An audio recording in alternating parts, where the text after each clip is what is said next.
Comienza nomás, no hay problema. Dale, Yo te tomo el tiempo. de Gracias. acuerdo. Voy a comenzar y les voy a presentar un estudio que se denomina Modelamiento Bayesiano de la Conducta Proambiental. Esto es una propuesta de medición y evaluación llevada a cabo con los profesores José Sandoval y Danilo Álvarez. La motivación del estudio tiene que ver con un tema que es muy contingente hoy en día, que es el cambio climático. Del cambio climático al 2021 se sabe ya que hay evidencia irrefutable de que la principal causa de este fenómeno es la conducta humana, y si nosotros tenemos ocasión de mirar el gráfico que está a la izquierda, podemos ver cómo el panel intergubernamental de cambio climático al 2021 ha hecho un esfuerzo de evaluación y análisis de muchos datos, tanto observados como simulados, donde ha podido un poco aislar el efecto que tiene el componente humano sobre este fenómeno. Entonces, en la línea verde podemos ver solamente el efecto que tienen los componentes naturales para el cambio climático, es decir, hay una línea más o menos que es constante abajo, no aumenta demasiado, pero cuando agregamos el factor humano, ahí sí que, bueno, sube demasiado la línea, ¿cierto? Entonces, tenemos que el cambio de la temperatura en la superficie global, podemos decir que se debe en mayor medida al componente humano. Y este aumento de la temperatura observado está impulsado por actividades que tienen como efecto la emisión de gases de efecto invernadero, tales como metano y CO2.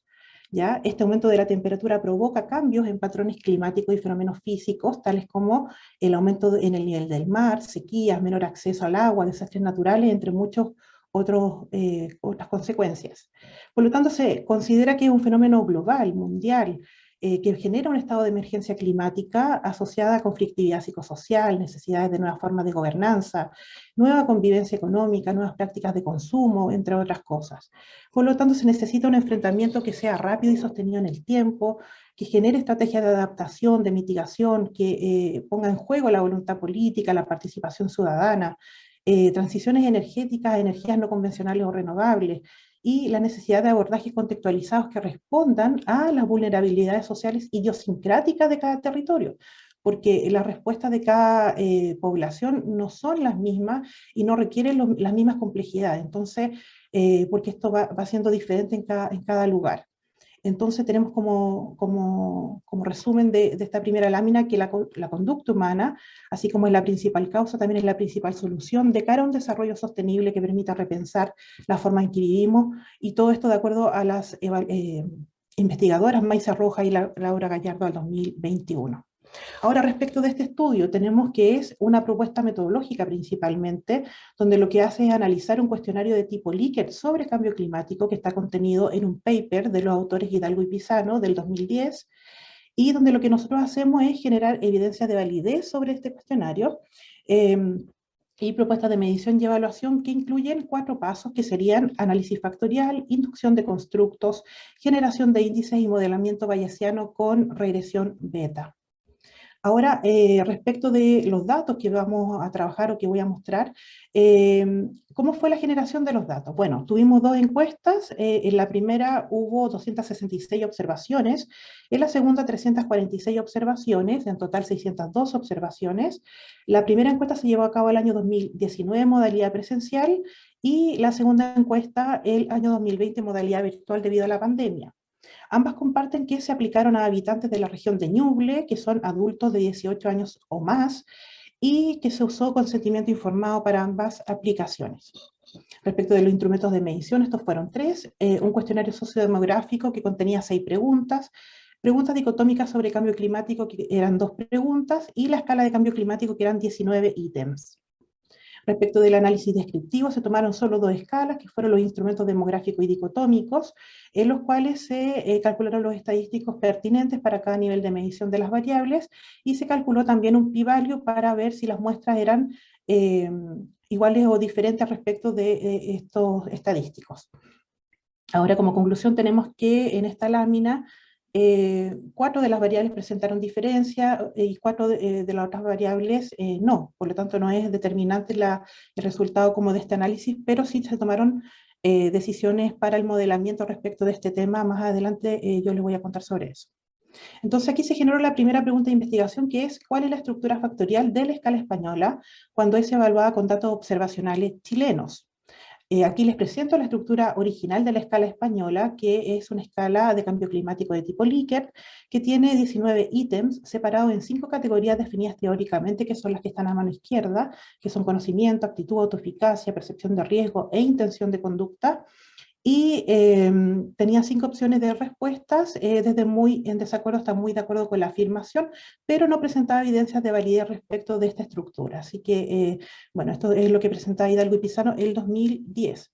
¿Y qué hicimos nosotros? Bueno, fue hacer un método para verificar cuál era la estructura de esta escala. Entonces, el primer paso fue realizar un análisis factorial que constó de 3 pasos. El primero, análisis factorial confirmatorio, luego análisis factorial exploratorio y luego análisis factorial confirmatorio nuevamente.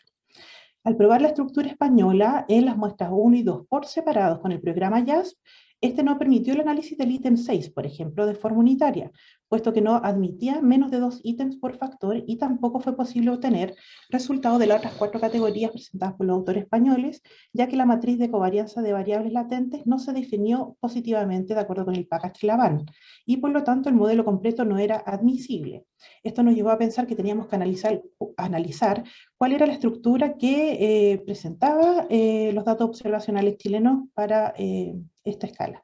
Entonces ahí aplicamos análisis factorial exploratorio solamente para la muestra 1 y el resultado nos dio 3 factores principales con las cargas factoriales que se pueden ver al interior de la tabla, que todas son superiores a 0.3, por lo tanto eran significativas y en el fondo satisfacían los parámetros que estábamos buscando en el análisis factorial.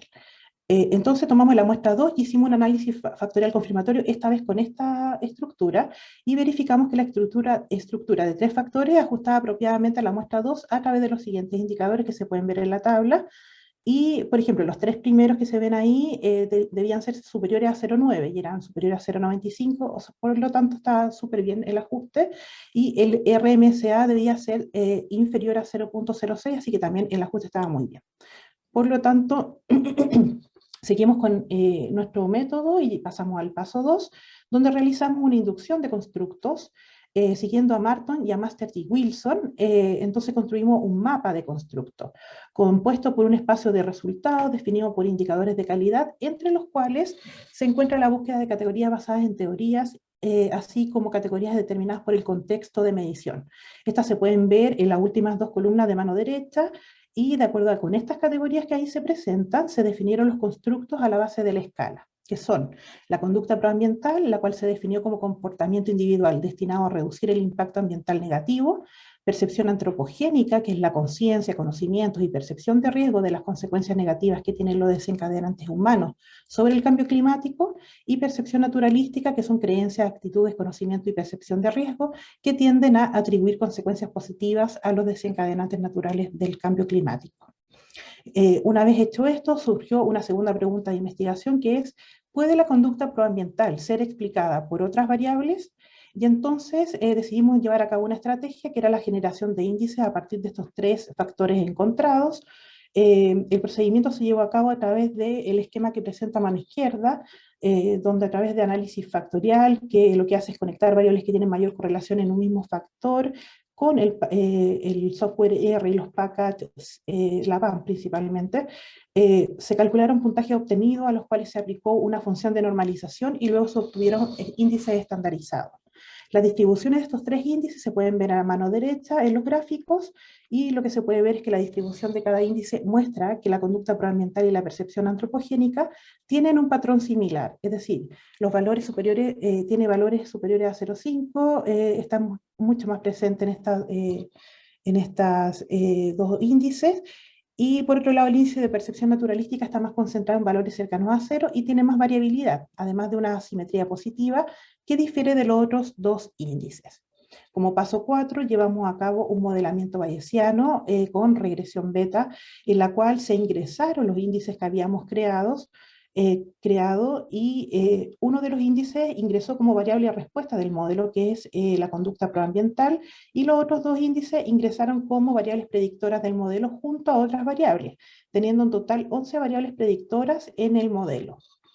Y también tenemos aquí la variable survey, que se puede ver que lo que hacía era lo que les comentaba al principio cuando estaba mostrando los datos descriptivos, en lo cual lo que queríamos ver era si había diferencias significativas entre las muestras que tuvieran un impacto en el modelamiento, y lo que encontramos es que no tenía mayor significación.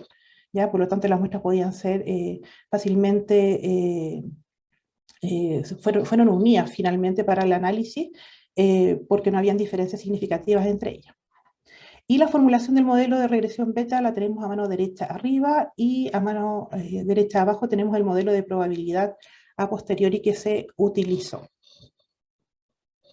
En relación con los resultados tenemos que calculamos probabilidades para cada uno de los modelos planteados. Hicimos una clasificación de variables relevantes y una selección de modelos basado en la probabilidad del modelo a posteriori. Entonces tenemos acá una tabla a mano izquierda donde presentamos las variables que estamos incluyendo en el modelo, y arriba dice M1, M2 hasta M11. ¿Ya? El M1 incluye la primera variable, que es anthropogenic. El modelo 2 incluye anthropogenic y naturalistic, M3 anthropogenic, naturalistic y educación, y así sucesivamente. ¿Ya?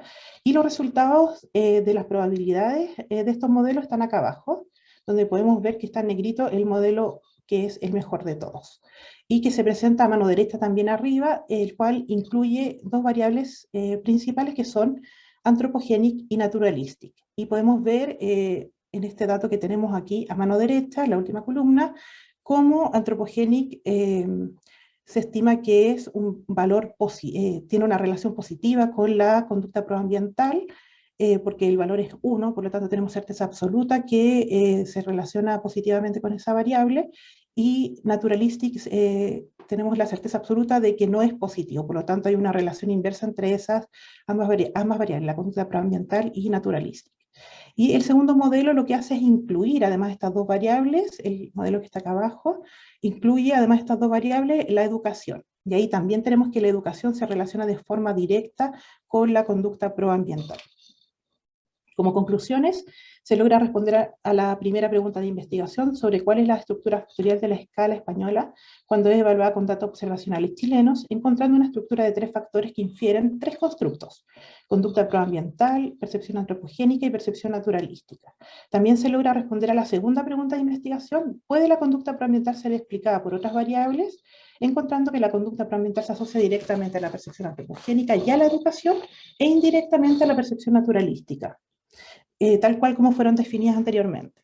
Algunas limitaciones del estudio son la imposibilidad de generalizar los resultados en función de las muestras, porque estas no fueron probabilísticas, y las modalidades de aplicación de las encuestas fueron distintas también. Entonces esa es otra limitación.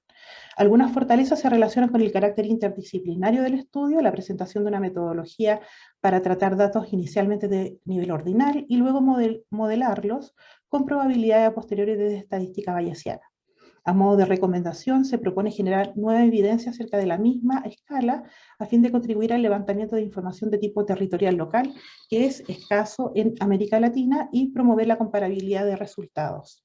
Y por último, se recomienda probar la escala con un diseño probabilístico si es que las condiciones contextuales lo permiten, pensando en la pandemia principalmente. Bueno, y he llegado al fin de la presentación. Ahí están las referencias. Le agradezco mucho por su presencia y por su atención.